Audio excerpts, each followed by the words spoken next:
As enrollments go in, you know.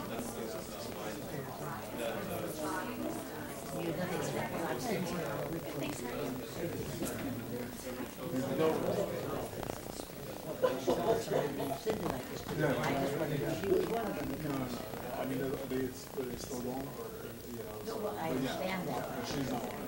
That's what I wanted to say,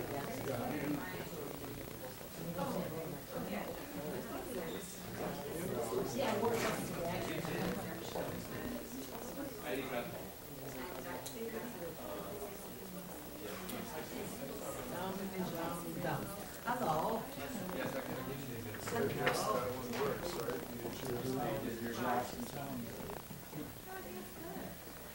How did she get here so quick?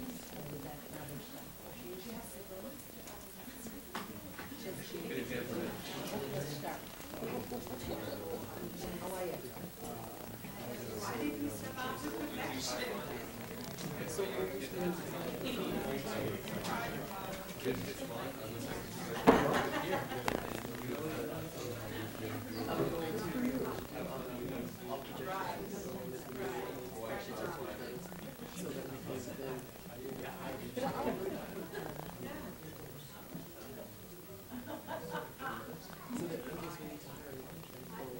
I'll be here Monday, Tuesday, Wednesday. I'll be here Tuesday, Wednesday, Thursday, Friday. I'll be here Tuesday, Wednesday, Thursday. So I'm gonna I think I am, right? no, you're good. What do you call it? That's you. Because we might be tight at Cape Camp.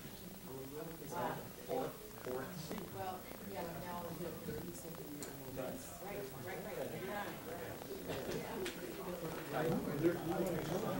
I'm sure K1, 3, and 4 are both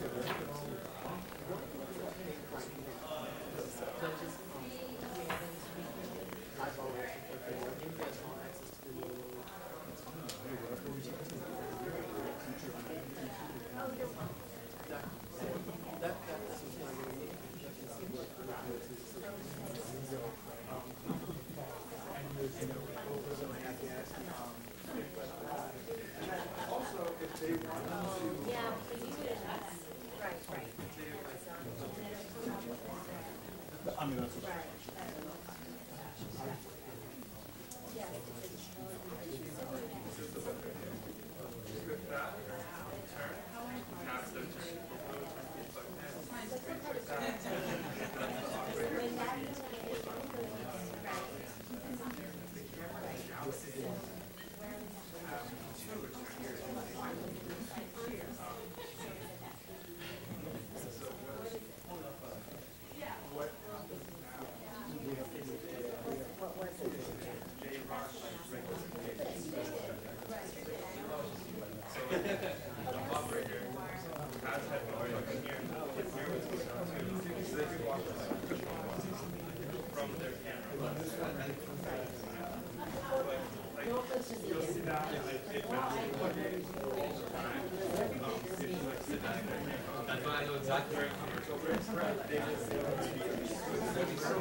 Check it out.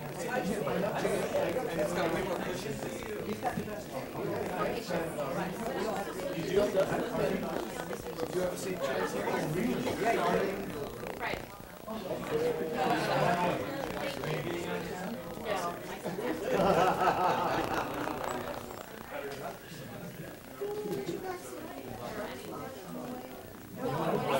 I saw Facebook about that. I didn't see any. Oh my God! I was going down. They're migrating to Mexico, to Oregon, but I saw thousands. I saw thousands. Oh my God! If you go down Oregon, thousands. Like, it was like the birds, and the first one got real freaky. I keep seeing things.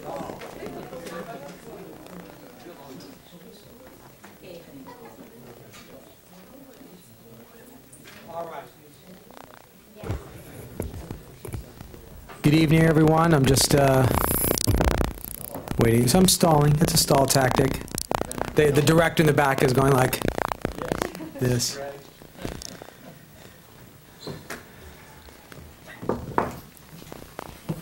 Okay. Sorry, No? Mr. Bronte was. He's such an affable, verbose gentleman. Okay. Call the meeting to order. As my daughter called it today, Chamber of Death Tuesdays. That's what she called it. She goes, "Are you?" Hey, she misses me. What can I say? Mr. Bronte, would you like to lead us in the pledge? Hand over your heart. Ready, begin. Allegiance to the flag of the United States of America and to the republic for which it stands, one nation under God, indivisible, with liberty and justice for all.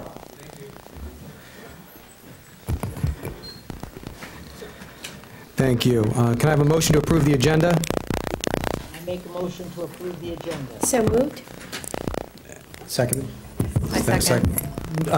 Moved by Ms. Marcus, seconded by Mrs. Hacker. Sorry, Tristan, get you on the next one. All in favor? Aye. Opposed? Motion carries. Dr. Breggy, report of closed session. In closed session this afternoon, the board took action 5-0 to issue notices of non-reelection to probationary certificated employees identified by employee numbers NT1230422, QU0252573, and NM9078722 pursuant to Educational Code Section 44929.21, effective at the end of the 2018-19 school year, and directed the superintendent or designee to send out appropriate legal notices. Thank you, Dr. Breggy. It's time for public comment. We'll start with the Honorable Mr. Bronte.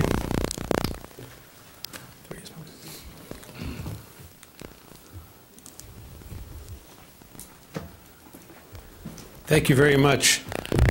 Tonight, for me, is just to represent and personally thank the entire board and the senior staff, and of course the people in our BHTV that did the phenomenal job for the Every 15-Minute program.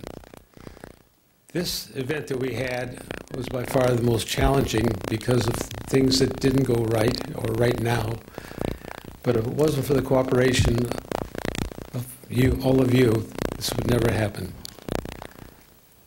I noticed that this is our 6th one that we've done, and I noticed that there are a core of 10 people that have been there since day one.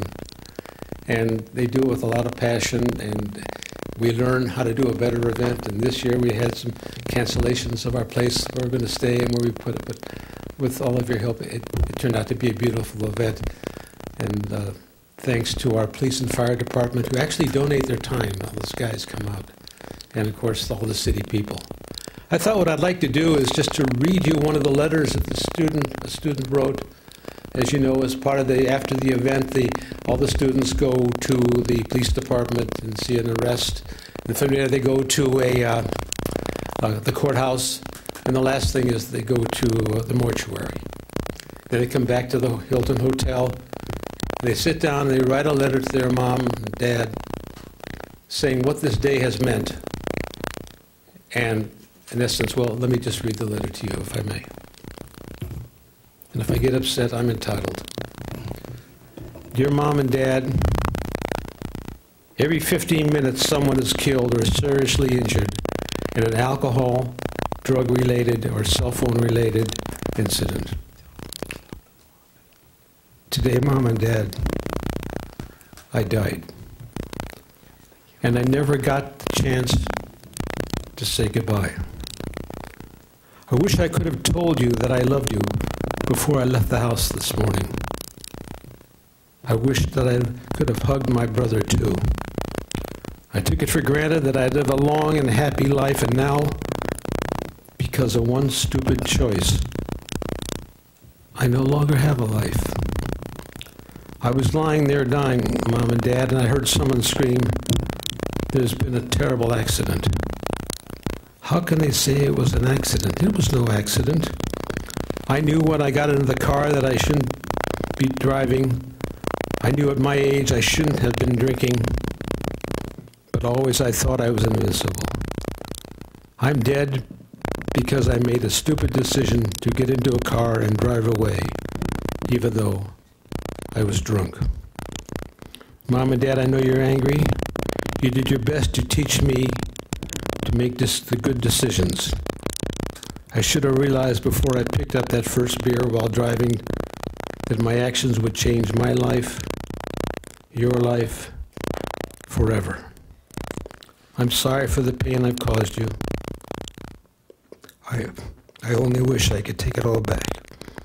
Mom and Dad, I love you very much. I love all of you for making this possible, and thank you very much. Again.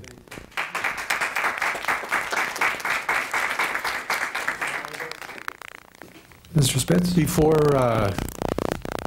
Before Les Bronte leaves the room, I should just say this, that Les he thanks everybody else for doing something wonderful, but if it weren't for Les, I don't know if this would happen. Okay, Judith Chan. And Luke, she has seated time, so 6, okay.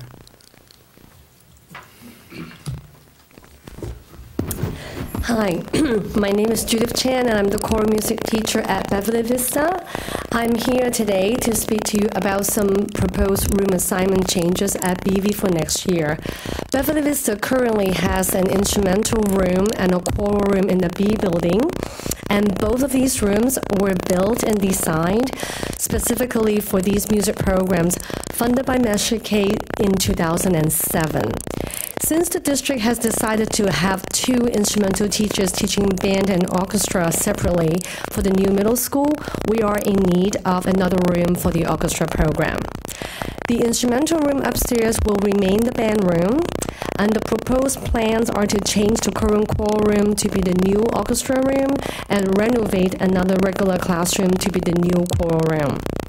The choral room is equipped with acoustic panels, and plans are to remove these expensive custom panels so that new instrument storage can be built. I'd like to show you what these panels look like, if you don't mind to pass on some of these to the members. They are installed and designed by sound engineers after acoustical analysis is done according to the wall space, the ceiling height, the total area of the entire room. In other words, they are not puzzle pieces that you can just take down and hang on the wall in any classroom and function the same way. They cannot be used as wall dividers or partition, to separate rooms and stuff like that. Imagine if you go to Disney Hall, they have acoustic device. You can just take them down and put them in Metropolitan Opera House, and then it will work just fine. Back in 2007 through Measure K, the district spent $53,000 on the acoustic panels and $46,000 on the instrumental storage. So to build new storage and also get new panels for new rooms will cost increasingly a lot more in 2019. It is very common that one instrumental teacher teaches both band and orchestra in a school. For many years, that is the model the district used in all 5 schools. We have a bigger population in the high school. We have one instrumental teacher. Now, it is good that the district has decided to add more music programs, and we have more staff now to our schools as part of the reconfiguration, but are we sure we can sustain them financially? It was not long ago that the district was actually considering taking out the entire elementary music program. I think, Mr. Margot, you were there as a board member at that time. And we always hear about budget crisis, deficits, overspending, and music, unfortunately, is always among the first thing to go on the chopping block. So is it really necessary for us to spend more money now to renovate these rooms in a transition time? Beverly Vista has the state-of-the-art choral rehearsal room. I think it's the best in the choral program has been successful at BV because of my direction within this amazing facility. In 2016, the BV Middle School Choir received the highest score and won the Outstanding Choral Award at the World Strides Festival among 13 high school choirs, which then led us to perform at Carnegie Hall as the feature choir. And this year, we are going to Rome for an international choral festival. Our students will be singing in the Sistine Chapel and the St. Peter's Basilica. They have achieved this great success because BHUSD has provided this top-notch custom rehearsal space. So if we already have the best facility for our students in the choral program, why is it necessary to spend more money to renovate 2 classrooms in order to add new program? There has to be other viable options to find a space for the new programs added to our new middle school. I understand that it is challenging for the administration to turn a K-8 campus to a middle school in a very short time. I believe the administration is making decisions with best interest, but could be unaware of what relocation and design entails. I'm here to make you aware of the financial implication of these proposed changes. The choral room does not belong to me. I'll be gone eventually. It belongs to the current students and many future generations of students who want to sing at BV. Our students deserve to have the best acoustically sound choral rehearsal room, and the district has already spent the money to build it for them 12 years ago. Please keep it for them. I ask the school board and administration to take some time to consider other options to build or renovate other rooms for new programs that will be more cost effective without compromising the choral program at the same time. Thank you very much. Thank you, and staff will follow up with this.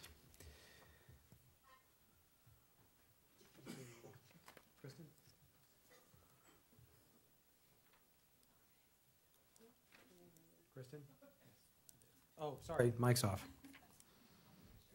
Then I said it, I didn't think it.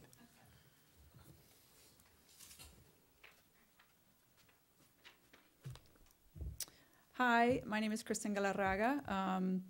I just wanted to, again, thank you for your time, for allowing the community to come up and speak. As always, you guys have a monumentous task on your hand with this reconfiguration, and it's been such a pleasure to be able to sit in and listen. And being new to the community as of a few years, it's been nice to really get a grasp on, you know, the administration and the board, and just seeing the presence of you guys in the community and how, you know, a strong, united front you are. And as a parent, totally appreciate that and love you guys for that. So it's been really great to see, and enjoying the meetings that were in the other room last week regarding the more specific kind of how the reconfiguration process is going. And that is just, wow, I don't know how you guys do it. It's totally commendable, and you guys have such a huge task in such a small amount of time, and that is just like amazing. So thank you so much. It's been interesting to hear about all the technology. I come from another part of the country, so our technology setup is a lot different within our school system, so it's been great to see you guys pushing that forward, as well as some of the programs that you have within the schools and how you're going to transfer them to the new schools, what new programs are coming in with the bullying and just the acclimation process with the admin and parents and community and students. That is just, that's great to hear. I still want to be involved in listening and seeing how that progress is going, but it would behoove me to not be still concerned about the security and how that is going to look with the new schools. And I've noticed within those meetings that we haven't really been given a lot of information as far as from the community how that is going to look. I don't know that we can begin to address security as it pertains to the campuses and how they're going to look with the now reconfigured structure without stepping back and taking the time to address where we currently are. I would encourage you to go to the schools on just a random daily basis and see how the security is set up, to see where there's holes, to see where we're lacking. I hate to bring it up, but yesterday I was dropping off my daughter Savannah at school, pretty close to the bell time, unfortunately, so we were rushing a little bit, but noticed that at the Charlottesville gate there was no guard present at all. So I actually had to go up to the BHUSD guard at the check-in and actually say, hey, there is nobody at the Charlottesville gate. So that was as far as an hour that has been man empty. So I know I went to the office, I told the office they got an aide on it, but again, an aide or an admin staff is not trained to man those posts.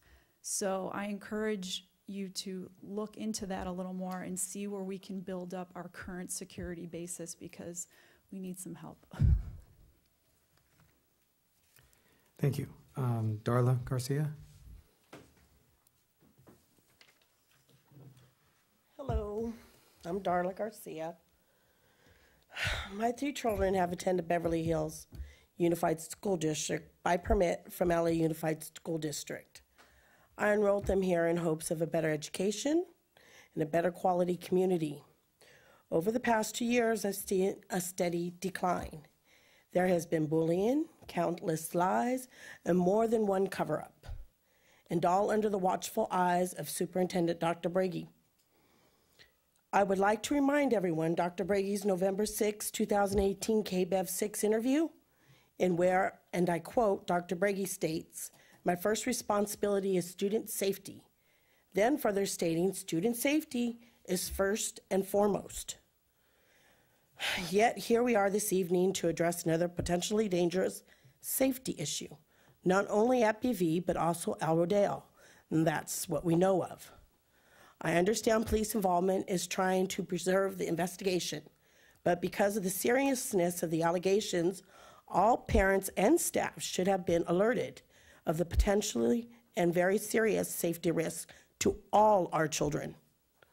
Hopefully, I don't need to remind you of the last time Dr. Bragi had information of a very serious situation at BV, and it was covered up. Again, not releasing info to the board, and most important, the parents, keeps us from protecting our children. And by the way, sending an alert a week later is not protecting our children. Thank you. Thank you very much. Ms. Kraushauer, were there any more cards? Okay, thank you. Everybody, moving on to the consent calendar. Was anybody pulling from consent? I don't believe so. Okay, can I get a motion, please? I move that we accept the consent calendar. A second. Thank you, Ms. Marcus and Ms. Walker-Schuman. All in favor? Aye. Opposed? Motion carries. Dr. Bragi. So I just gave a report just a week ago on some of the great things that are happening. This last week, I had the pleasure to attend the musical at the high school, Mamma Mia, which was amazing, and so great to see that talent. And last night, I had the privilege of, and want to thank Cindy Trost for the organization behind Reflections through our PTA, and was honored to be able to be with our principals and giving recognition to so many of our students in the areas of literature and publication and film. Just an exceptional night of recognition last night. Thank you, Dr. Bragi. Sean? Just a couple updates today. So last week I mentioned how wonderful the DECA kids were at the state competition. 13 placed when we got there, but now it's official. Our number is at 18. Oh, wow. So we have 18 kids flying out at the end of April, and that's going to be very exciting. Also, DECA hosted their networking night last night, in which we invited a bunch of professionals to come in and connect with their students and discuss about certain industries that the kids are interested in, and many of them were also able to get in contact with the professionals and land some internships or jobs, which were really awesome as well. And relating to that, tomorrow is our career day, in which we're going to have a bunch more professionals come in and lead discussions and sessions in terms of talking about what they do as a living and talking about their industry. So that's going to be very exciting as well. And the last thing I'd like to mention is that we are having our second blood drive this year. It will be the week following spring break. And if anyone is under the age of 17, you'll need a consent form for your parent. But again, members of the community, please come out. It's for a very important cause. And just one person donating blood could save 3 lives. That's always the metric I like to keep in mind because it's so heartwarming. And that is all I have for you guys today. Thank you, Sean. Okay, Dr. Berge, the budget. Second interim report. Who is running with that? Do we have? So you have before you today the second interim. We didn't do a presentation because the study session that you had, but we are available to answer any questions. We did answer the board questions, I think, in the board questionnaire, but we're available. Can I get a motion on the table for discussion, please? I'll move to approve the 2018-19 second interim report. I second. Thank you very much, colleagues. Mr. Spitz, any questions? No, I have none. No questions. No questions. I got Oh. the answer. Okay. Yes, thank you, staff, for supplying the answers to the questions on the report. Much appreciated. We had a budget study session a couple of weeks ago, so we vetted a lot of this information out then. So I'm sorry there's not more discussion about it at the time. Well, it's We're a just going to posi- have to vote on it and be done with it. I apologize. It's a positive certification. We're happy that it looks good and that our finances have stabilized considerably from when we had the salary formula. You see the difference, the remarkable difference in our stabilization. I will also give my colleagues credit because there were good questions asked regarding some of the categorical funding and other expenditures that we can try to begin to get a handle of as a board and get a little more in control, which I believe we need to do. I think we're doing a good job. We're moving in the right direction, but I think with a little more scrutiny and oversight at the right times of the year, we'll be able to really move forward with our budget. Okay, all those in favor? Aye. Aye. Opposed? Motion carries. Okay. Board discussion. Behavior Modification Leadership Committee. This was an item brought up by Ms. Walker-Schuman. So would you like to kick off the conversation? Sure. Okay. As we've seen in recent weeks and really in several years back, we've had some issues that are recurring with bullying. We've made some great efforts to try and remedy those, particularly some things that we have planned for the upcoming school year starting in August. But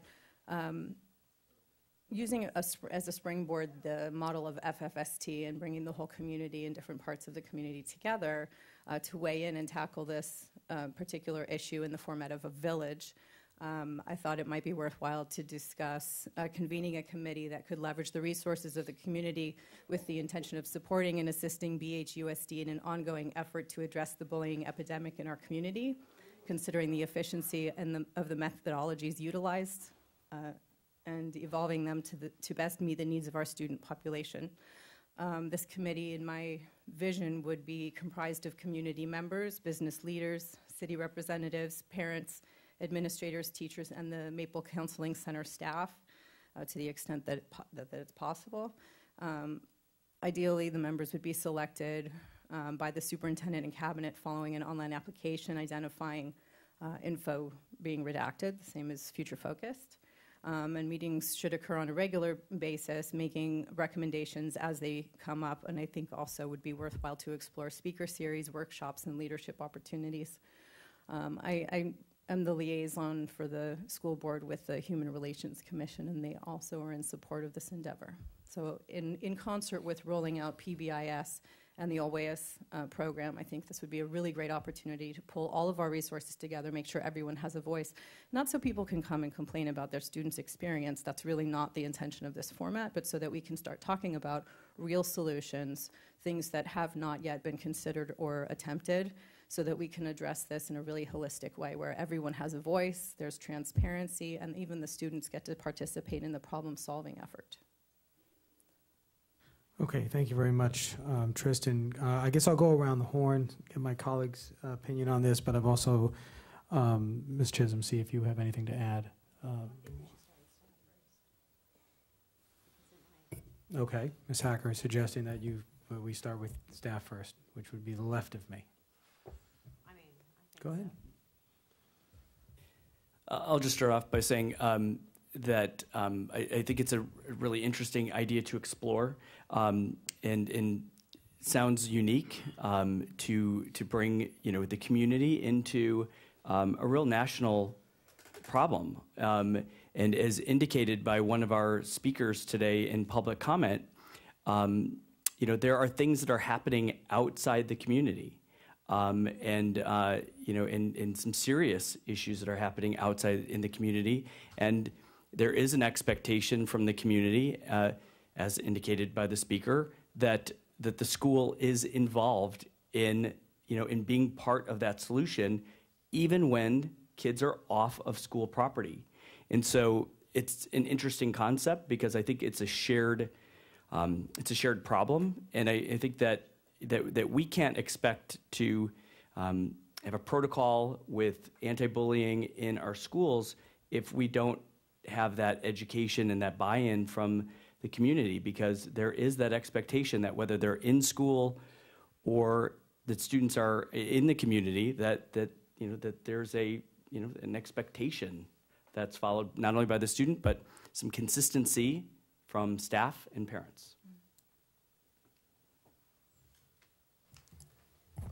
Okay, I agree with what Dr. Beggy said. I'm looking at it in a different lens. I think that this will help solve a problem that we are working with on a daily basis, in the fact that with staff and parents, when something happens, even if there is discipline, they don't know what happens and they feel that nothing's being done.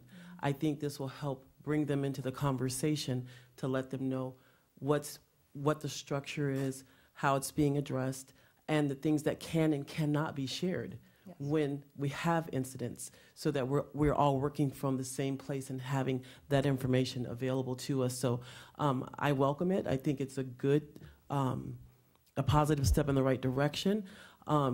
Again, just keeping in mind what the focus of the group would be. Okay, let me start down now with Sean. I also agree with what the staff said. And from my perspective, bullying is often a topic that many people don't like to talk about it, I guess, especially those who are affected by it most.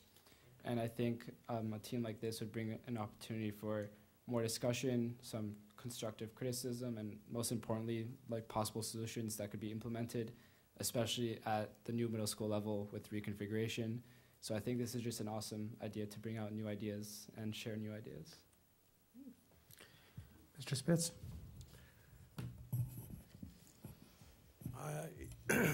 It really concerns and disturbs me when I hear the instances of bullying that happen in our schools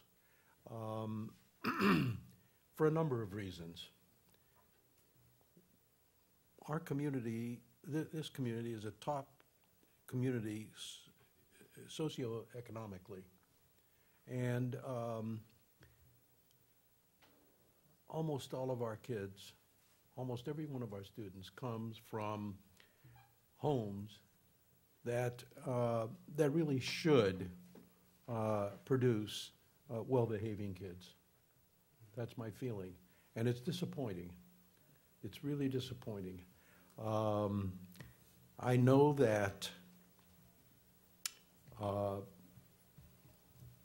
just treating misbehavior as misbehavior doesn't seem to be enough. But I do feel that every student that attends our schools beyond the very early ages should know what bullying is, what acts constitute bullying, and that there is zero tolerance for it. I don't think that that's quite been achieved in our district, and it should be.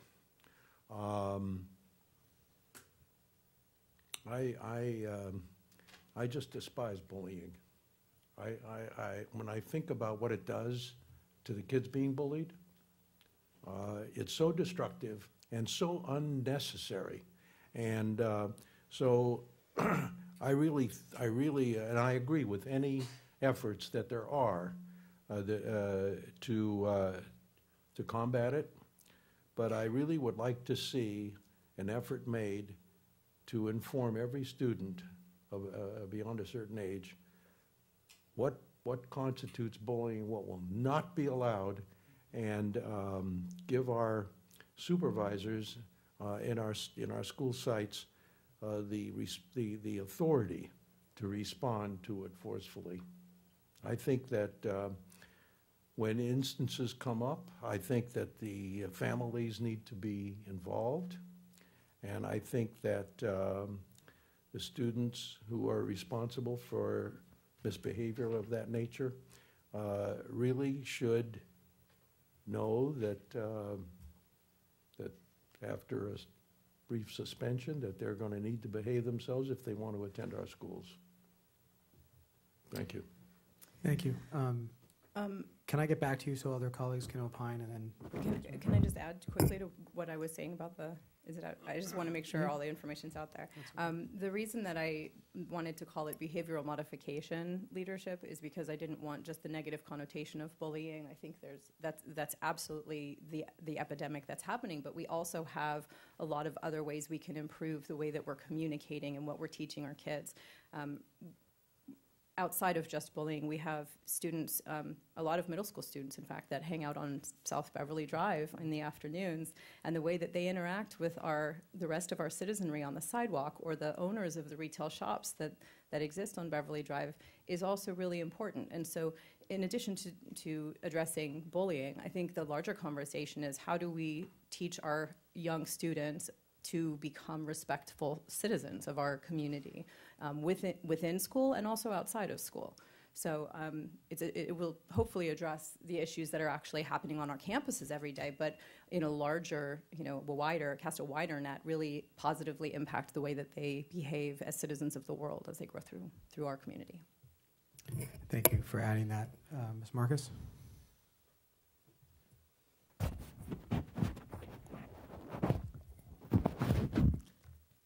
You only have to walk down the halls of a school to see how different you could define bullying. It can take on many different aspects. You can just see a kid walk down and shuffle into somebody on purpose.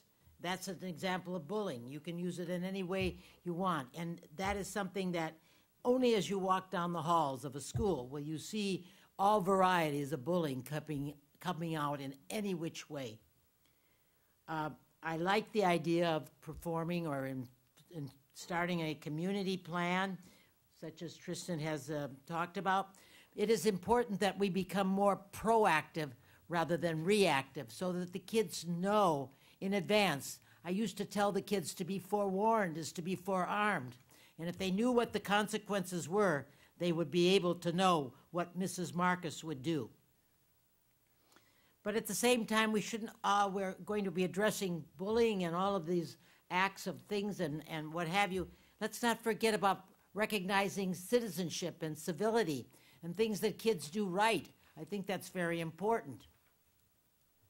And about the other thing that I would like to mention is the consistency in addressing this issue in all of the schools, and that everybody will know what the policies are. We need to look at the policies, define them, and make sure that everybody knows what will and will not be tolerated, and that there will be consistency in enforcing them. Thank you. Thank you. Mrs. Hacker? So, not to be redundant, I agree with everything that has been said. A few things. So, I know that we have community leadership going on at K5 right now, currently, where we're active. I believe it's through the Maple Counseling Center, where volunteers come onto campus and they actually address a topic of choice based on whatever is relevant to that age group, and they expose the issue, and they come up with solutions and methods to better be a civic leader or a community participant in our society. And I know that this has been actively taking place in this district, that I hear very positive results from that. So when Mrs. Marcus and Mrs. Walker-Schuman talk about, exposing the positive side and being proactive, I think that this is one element of something that this district has done successful, to the point of establishing protocol that I would think that would be board policy. And so we've had a discussion about some of the board policies that are already in place.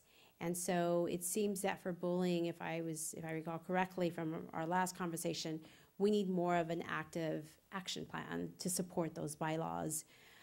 So to the extent that we can bring a leadership group of some sort driven by the community, I think first we would have to make sure I think we have gone over our bylaws as it relates to bullying, right? I think we just did that.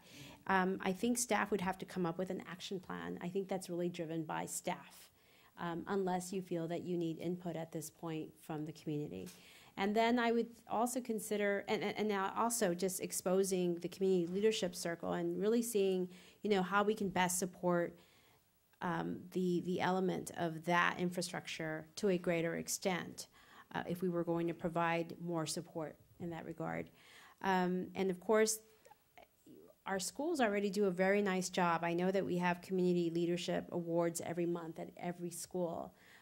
Grades K to 8th participate. I'm not sure what the high school does. I'm not sure if there's awards other than the honor roll, I think, at the high school. I think there's nothing else for recognition. So maybe we could use to rob from the other model that has been established for the K-8 system as a stepping stone for to expand here at the high school. I'm not sure. I think Mr. Mead and the counselors would have to maybe maybe we can survey them, or I'm not sure how you would get their input, but I think we would start there just so that we have a foundation for what it is we want to achieve with this group. I think the district has to lay out the actual plan for the infrastructure of what we were expecting that leadership group to give us in return.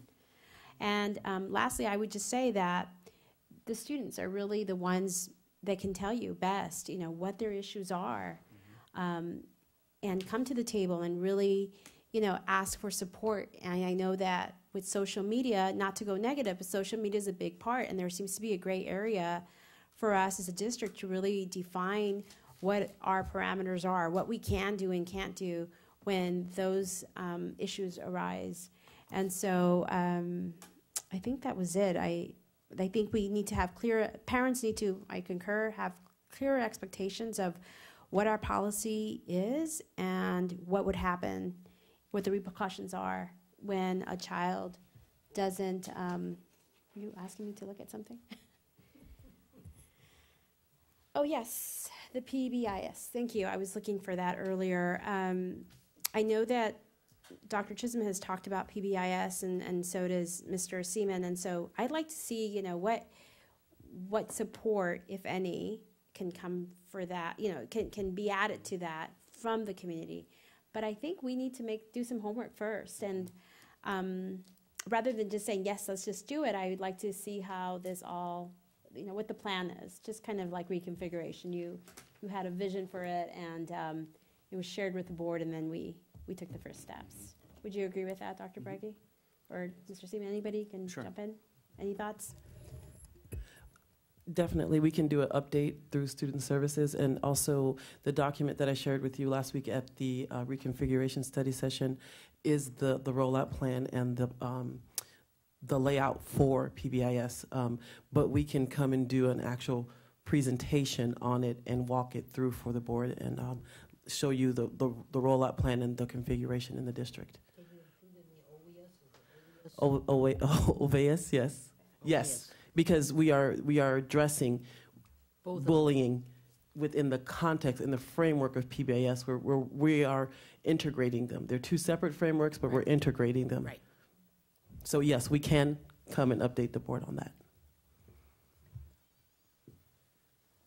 Okay, thank you, colleagues. I guess I have a little more unpopular points of view about this, although, Ms. Walker-Schuman, I do concur that getting parents involved in the bullying issue is a very good first step. The reason is because this is a parent issue, okay? Once again, as a school district, we find ourselves trying to solve the problems that are brought to us from home, right? And we have to do everything we can because we have to protect all the other students who are there trying to learn. So you have to address the issue. But so much time and money and grants are being spent on raising people's kids. And it's part of it is, it's unsettling, I'll say that. It's unsettling that school districts have to delve into this. I read an article in the USA Today online the other day just because it caught my interest, and it was about the school district in Visalia that is not having the best of time with the PBIS. Yeah, I read that. So what I would like at least everybody to be aware of is that unless, like everything else, like our policies that Mrs. Hacker referred to, unless they're actually enforced, they're not going to do any good. We have strong policies on bullying. We went through them. We looked at everything. We really address it to the maximum amount that Ed Code will allow us to address it. It's whether we enforce it or not. And we'd like to say that we do, but from Mr. Spitz's comments about all of the rise in instances of bullying, it's really the rise in instances in lack of correction of those bullies that is causing the problem. So, and I think that the more we get into a mindset of positive behavior modification, which is classic Psych 101 stuff, right?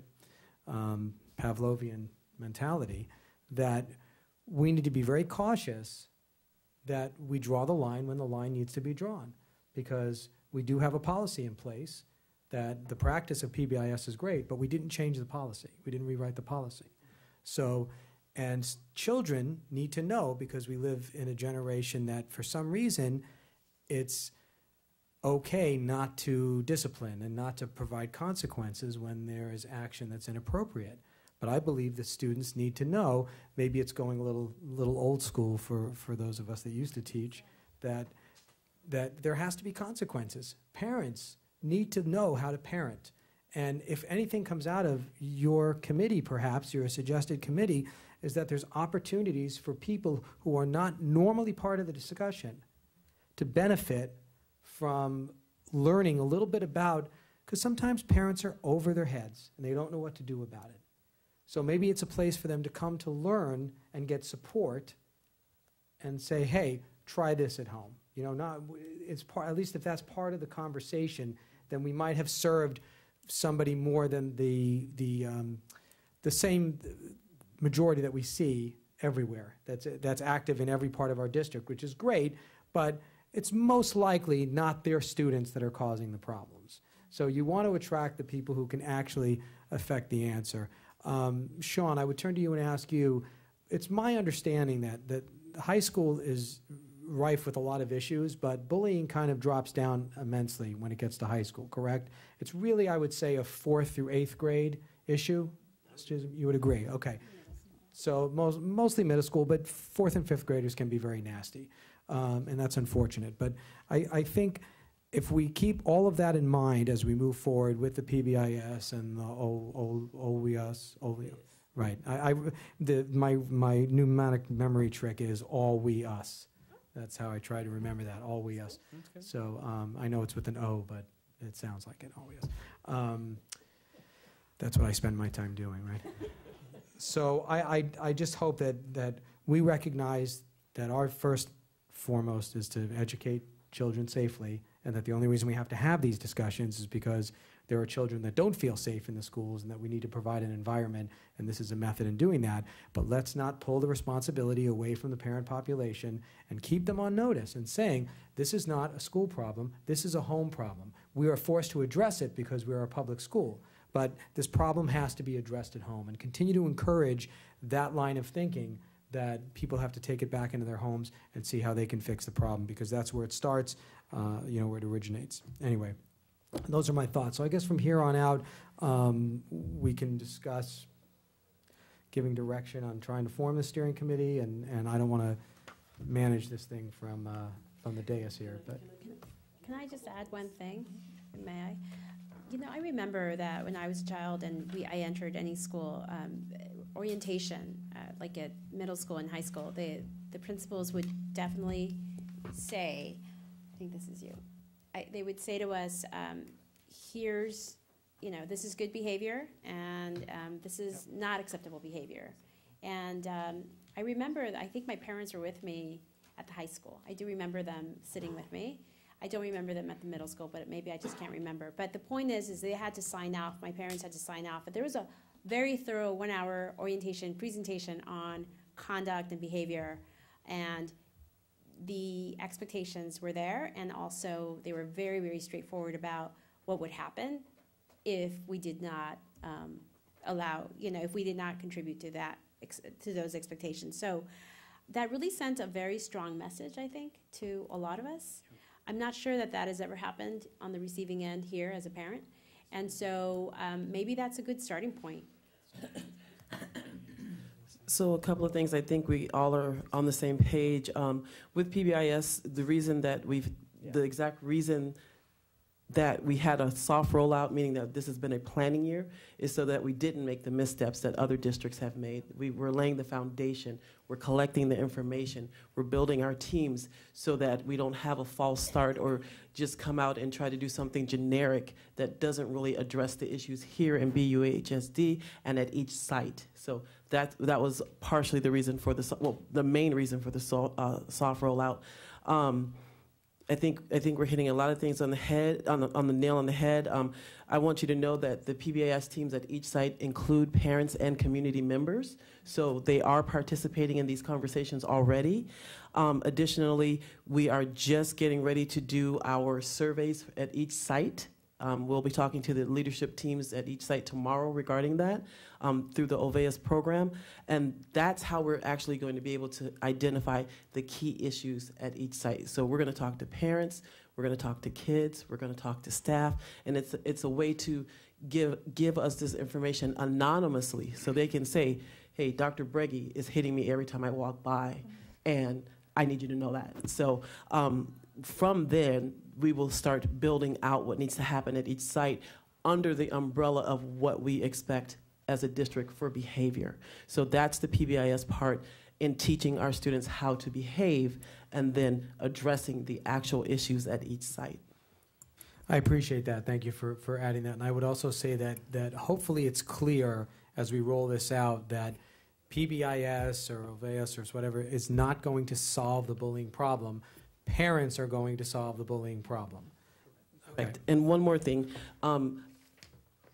This is imperative because right now we are disciplining our students, and the discipline is not being effective. If you look at the California dashboard, we are actually red in a couple of areas for suspension and discipline. So it's not that the behaviors are being ignored, it's that our interventions are not effective. Okay, I suspended you, you come back, you do the same thing, I suspend you again. Did you learn anything? Did you change your behavior? Did we teach you a different way to address that issue? So that was the first thing that stood out to me coming in as a new staff to the district last year, and I had to take that data in and analyze it. My team and I have spent hours analyzing the data, looking at the trends. We have information site by site. We can tell you down to what kid is being suspended and how many times and for what. So we had to collect all that data to then identify the correct approach for us.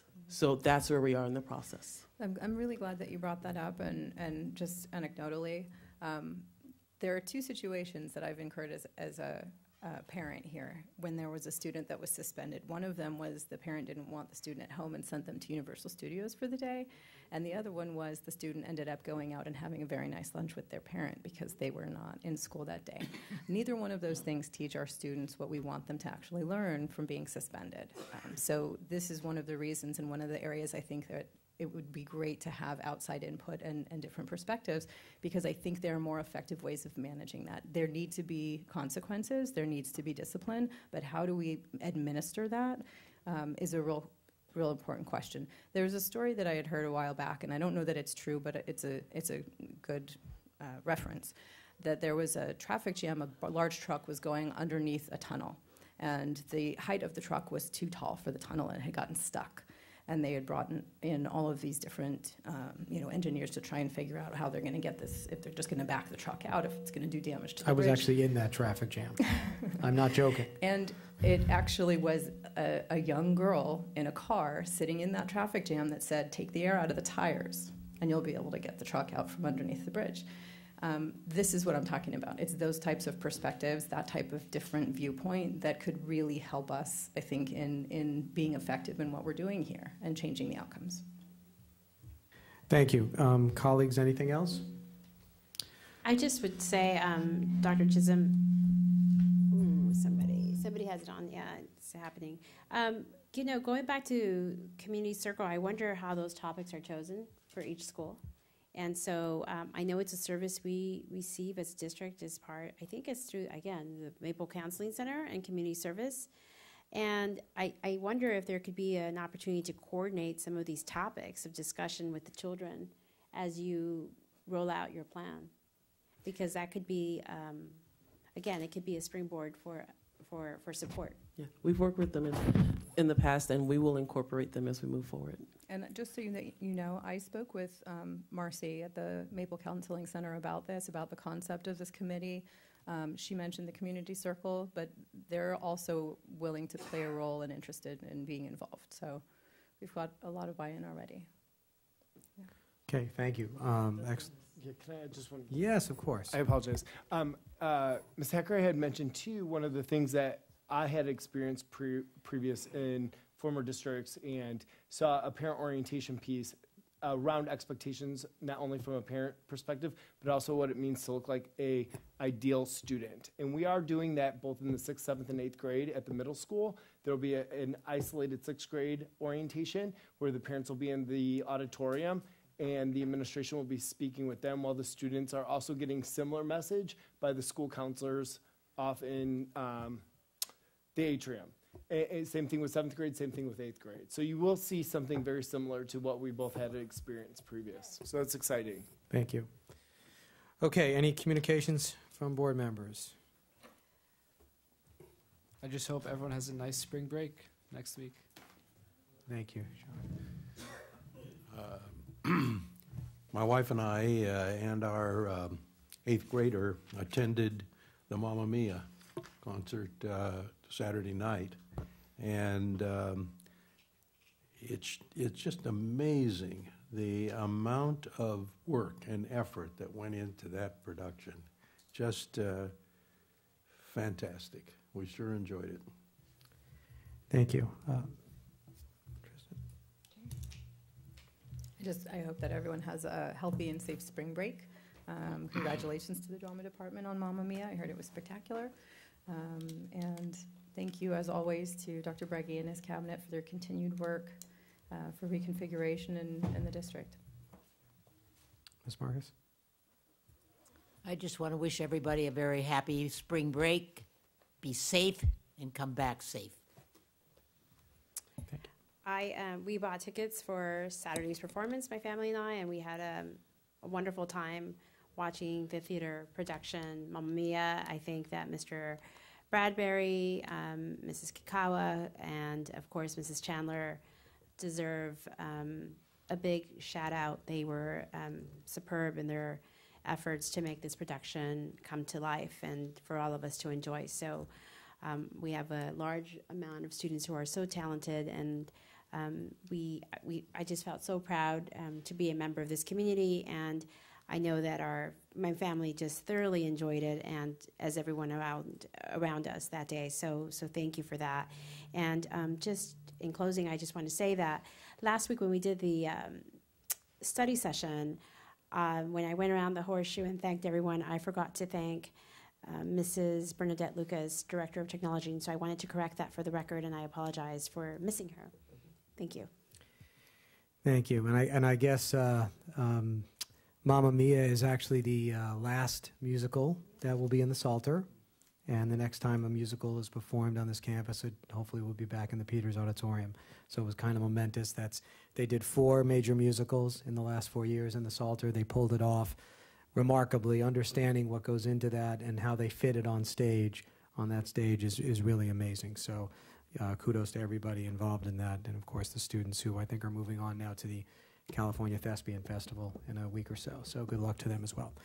Thank you very much. Next meeting is March 26th. We will see you then. Have a wonderful spring break. Meeting is adjourned.